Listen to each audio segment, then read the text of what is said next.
Adventuring in Minecraft Step 1. Head out in one direction before you leave your base. Pack only the essentials. A full set of iron tools and armor, a water bucket to deal with lava or accidental falls, a bed to set spawn points, then a boat for water travel. Half a stack of food. Optional. A fishing rod for generating your own food, and a saddle if you plan to find or ride a horse. Step 2. Fish fishing can yield more than just food.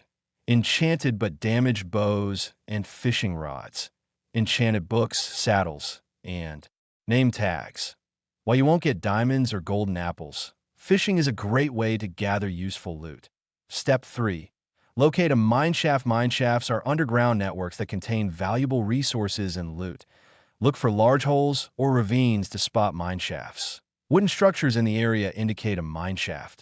Mineshafts often contain minecart chests with random loot in mesa biomes.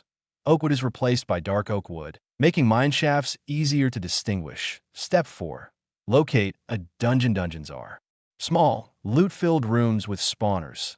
They're typically found inside walls or caves. Cobblestone patterns often indicate a dungeon. Each dungeon contains a spawner that summons mobs. Standard dungeons. 1 to 3 spiders, zombies, or skeletons. Strongholds. 1 to 2 silverfish. Nether fortresses. 1 to 3 blazes. Bastion remnants. 1 to 3 magma cubes. Exploring mineshafts and dungeons is risky but rewarding.